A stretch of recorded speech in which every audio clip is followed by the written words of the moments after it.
Brazil was one of the last countries in the world to abolish slavery in 1888. By then, photography had been invented and was in use all around the country.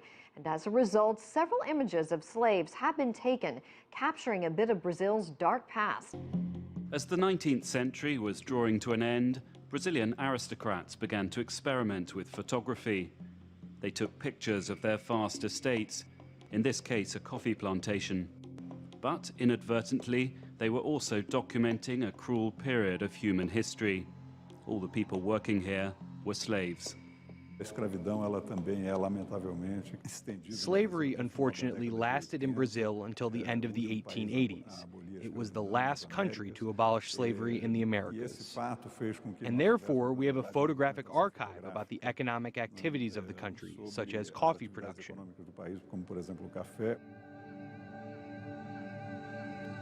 The photographs were intended to be viewed as landscapes, but the quality of the original negatives was so high that when the prints are blown up to a large scale, some uncomfortable truths are revealed. The negatives give a very wide view of the scene, including details like the children here. These are evidence of another powerful story. The expressions, the details, they all hint at the fact that all this depends on violence. Brazil imported more slaves from Africa than any other country, more than 3 million. These photographs were taken in the final 2 decades of legal slavery. They reveal the tensions of those last years.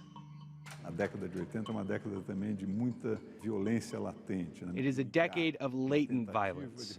On one hand, there are the slave owners that want to recover the money they invested in the slaves. At the same time, there are a lot of slaves running away, forming armed gangs. It's the beginnings of a fight for freedom. The final photograph in the exhibition was taken after the abolition of slavery. A mass is being held in the presence of the emperor's daughter, Princess Isabel. She signed into law the Abolition Act. As a result, she became the enemy of rich plantation owners. Shortly after this photograph was taken, she fled to exile in France. But has Brazil really left its slavery past behind? The exhibition curator has his doubts. Abolition came too late to Brazil, but clearly it left a legacy which in a lot of ways we still haven't overcome. Stephen Gibbs, CCTV, Sao Paulo.